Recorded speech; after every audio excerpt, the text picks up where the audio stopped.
wa Tanzania na ndugu jumuiya ya kimataifa wote ambao mnatusikiliza na mnatuangalia hivi sasa.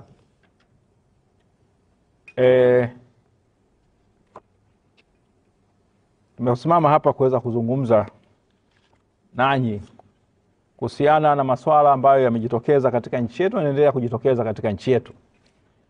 Masuala mawili ya kwanza yanahusu yale yote ambayo yamejitokeza kuhusiana na kesi ya mwenyekiti wa chama chetu ndugu Tundu Antipas Mugwai Lissu. Nafahamu tarehe 9 ya mwezi wa 4 akiwa kule Mbinga alishikwa na akaendeshwa kwa muda wa usiku mzima kilomita zaidi ya 1000 kutoka Mbinga kuletwa Dar es Salaam, na jioni ya tarehe 10 akafunguliwa mashtaka ambayo yanahusika. Kuna kesi akafunguliwa kesi mbili, kesi ya uhaini kwamba matamshi aliyotoa mnamo tarehe 3 ya mwezi wa 4 mwaka 2025 yalikuwa na misingi ya uhaini, na kesi ya pili ikafunguliwa kwamba maneno ambayo alisema siku ile ile aliyachapisha, ambaye alichapisha taarifa za uongo kuhusiana na vitu ambavyo alikuwa ameshtakiwa navyo.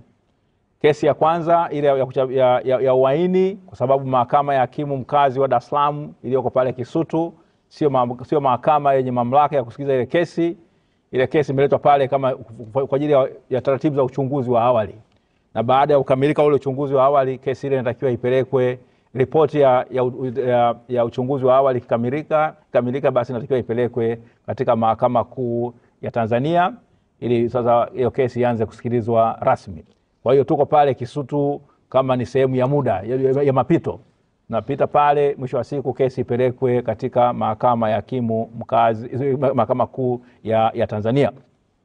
Kesi ile ya kuchapisha taarifa za uongo ambazo zinaendana na kinyume na sheria ya makosa ya kimtandao, yenyewe imeshaiva, ipo tayari kwamba sasa zile jana taarifa za awali zilisomwa, maelezo yale ambayo yalikuwa kuangalia kuhusiana na maelezo ambayo ya msingi yanahusiana na lile kosa. Mwenyekiti wetu aliweza jana kukiri kwamba zile taarifa mbili katika ile nyaraka ambazo imewasilishwa na upande wa mashtaka kwamba ni sahihi, ambayo inahusika na majina yake, wapi anakaa na siku gani alishikwa na akafunguliwa mashtaka kwamba alishikwa, anashtakiwa mahakamani kwa makosa ya uhaini na makosa ya kimtandao. Hayo aliyakiri, lakini mengine yote ambayo alikuwa amesema pale alikataa, zaidi ya pengine 8 alivikataa. Kwa hiyo maana hiyo ni tulisaini tu, mawakili wake tuweza kusaini sehemu ambazo kwamba mambo mawili ambayo yamekubaliwa, hayo ndio ambayo yalisainiwa. Kwa hiyo hayana ubishi tena, lakini mengine yote yana ubishi na yatasikilizwa. Sasa ile kesi imepangwa tarehe 2 ya mwezi wa 6 mwaka 2025 na ndio itaweza kusikilizwa. Sasa na ile ya uhaini, serikali kama mlivyosikia jana wamesema kwamba upelelezi haujakamilika, bali kwamba ni mambo yanahusiana na masuala ya maneno tu, lakini wao wanasema wako kwenye hatua za mwisho za kukamilisha upelelezi wao. Sasa katika hizi siku kumekuwa na watu, kesi ya mwenyekiti wetu kutokana na umaarufu wake, kutokana na unyeti wake, na kutokana na mazingira ambavyo mtu alivyoshikwa na kuletwa,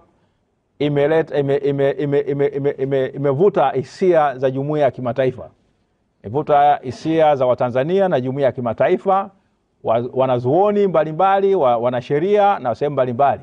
Sasa wale wanasheria na wanazuoni wakaona kwamba waje, maafisa wa kibalozi wapo hapa nchini na wao wamekuwa wanafuatilia kesi tokea ile tarehe 24 wamekuja, lakini nafahamu mambo machafu ambayo yalitokeza tarehe 24 ya mwezi wa 4. Watu walishikwa pale Kisutu wakazuiwa kuja. Kulikuwa na mkuu wa mkoa alitoa matamko ya ajabu kabisa kukataza watu wasije. Akawepo kamanda Mlilo akasema watu wasifike pale mahakamani. Mahakama ikawa imezingirwa na mapolisi kwa namna ya ajabu kabisa, na watu walifika pale kwa kweli ambao hawakuwa mawakili, hali zao zilikuwa mbaya, wengine walipigwa wakaumizwa, na kuna hisia kwamba kuna mmoja wapo alipigwa mpaka akafariki, lakini baada kwamba hizo taarifa kama zimefichwa.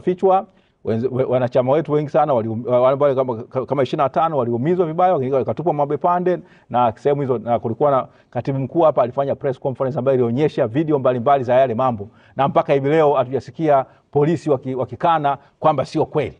Kwa hiyo ni taarifa ambazo kwa kweli zimefanya dunia nzima ifahamu kwamba kuna ukatili wa ajabu ambao unaendelea katika nchi yetu. Ajabu yake ni nini?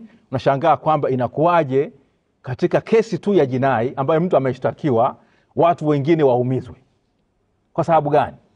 Sasa jumuiya ya kimataifa ilikuja, wakaja hapa tarehe 24 walikuja wachache. Wiki hiyo walikuwa wamejiandaa wengi kuja, na wananchi vile vile ambao tulipigana kwa muda mrefu kuanzia tarehe 24 tumepigana waweze kusikilizwa, tukarudi tarehe 28 tukapambana, na mwisho wa siku amri ikatoka kwamba kesi hii isikilizwe mbele ya umma wa watu. Tarehe 6 ndio amri ikatoka kwamba kesi hii inapokuja itajwe inaisikilizwe mbele ya umma. Tunashukuru sana kwamba mahakama mwisho wa siku iliweza kutoa uamuzi huo, kwa sababu unaendana na watu ambao wanajiheshimu na muhimili ambao unatakiwa kuwa huru na unaosimamia maamuzi yake, au takiwi kuwa katika amri au katika kuwa mtero au kwamba kufuata maelekezo ya kutoka mihimili mingine. Mihimili yetu tuna mihimili mitatu. Ibara ya katiba yetu inapotoa inaisha kabisa kwamba kutakuwa na mahakama ya Jamhuri ya Muungano ya Tanzania. Sasa ile ni mahakama ambayo inatakiwa kuwa huru, na kutakuwa na muhimili wa utendaji, muhimili wa serikali, kutakuwa na nini na bunge. Yote yametajwa na katiba, yameanzishwa na katiba ya nchi yetu. Si kwamba muhimili mmoja umeanzisha vingine. Lakini maana yake nini? Katiba ni tamko la wananchi wa nchi ile kwamba wao wanafanya nini, wanaamua kuunda mfumo wao wa namna kuweza kujiongoza na kujitawala, na hawajasema kwamba chombo fulani kimoja ndicho kikubwa kwa kushinda vyombo vingine. Wameanzisha vyombo vitatu vya msingi kabisa ambavyo ni kwamba vinafanya nini, wanasema kwamba vitaweza kufanya mambo yao inavyotakikana. Katika ile dibaji utangulizi unasema hivi, naomba ni usome. Kwa kuwa sisi wananchi wa Jamhuri ya Muungano ya Tanzania tumeamua rasmi na kwa dhati kujenga katika nchi yetu jamii inayozingatia misingi ya uhuru, haki, udugu na amani. Na kwa kuwa misingi hiyo yaweza tu kutekelezwa katika jamii yenye demokrasia ambayo serikali yake husimamiwa na bunge lenye wajumbe waliochaguliwa na linalowakilisha wananchi, na pia yenye mahakama huru zinazotekeleza wajibu wa kutoa haki bila woga wala upendeleo wowote, na hivyo kuhakikisha kwamba haki zote za binadamu zinadumishwa na kulindwa, na wajibu wa kila mtu unatekelezwa kwa uaminifu. Hayo ndio Tanzania tulisema hivyo. Tumeanzisha katiba hii tukisema kwamba tunaunda mahakama huru, tunaunda bunge ambalo huru na madhubuti. Kwa hiyo basi katiba hii imetungwa na bunge maalum la Jamhuri ya Muungano ya Tanzania kwa niaba ya wananchi, kwa madhumuni ya kujenga jamii kama hiyo, na pia kwa ajili ya kuhakikisha kwamba Tanzania inaongozwa na serikali yenye kufuata misingi ya demokrasia, ujamaa na isiyokuwa na dini. Ndivyo ambavyo Watanzania tumeamua. Mahakama zetu zinatakiwa ziwe huru na zionekane zi huru. Sasa unapokuwa na watu wa muhimili tofauti, mkuu wa mkoa, ZCO au mwingine yoyote, au mkuu wa IGP au nani, si mkuu wa muhimili wa mahakama. Huu ni muhimili unaojitegemea. Na sisi mawakili kwa upande wetu, nikizungumza kama wakili, tuko katika muhimili huo wa nini, wa mahakama. Tunaitwa maafisa wa mahakama. Kwa hiyo inatakiwa kwamba muhimili huo ujitegemee, na mtu anapokwenda katika mbele ya sheria lazima achukuliwe hana hatia, na mpaka hatia yake inapokuwa ifanya nini, imethibitishwa. Lakini mkuu wa mkoa Yuda Albert Charamila akatamka aliyatamka, Kamanda Mlilo Jumanne Mlilo akatamka aliyatamka, na polisi wakaenda wengi sana pale wakafanya waliyofanya, ambayo ni matendo kama sisi kama chama Chadema tunasema hatutayafumbia macho, tutayashughulikia kamilifu, ili kwamba tuhakikishe kwamba kila mmoja wetu anaheshimu ibara ya 13 ya katiba ya nchi yetu ambayo inasema watu wote ni sawa mbele ya sheria na wanayo haki bila ya ubaguzi wote kulindwa na kupata haki sawa mbele ya sheria. Haijasema rais juu ya sheria. Haijasema kwamba Zedi sio juu ya sheria. Haijasema IGP yuko juu ya sheria. Haijasema kiongozi wa Chadema yuko juu ya sheria. Haijasema kiongozi wa CCM yuko juu ya sheria. Lakini viongozi hawa ambao wanapochukua madaraka yao, kabla kuchukua madaraka uwapa mbele yetu na mbele ya mkubwa anayewapisha kwamba wataiheshimu, watahifadhi, kuitetea na kuilinda katiba ya Jamhuri ya Muungano wa Tanzania. Matendo yao inabidi yapimwe. Je, wanaviishi viapo vyao? Sasa watu wamekuja ile siku, wameweza kuangalia watu wakazuiwa. Sasa katika kuja,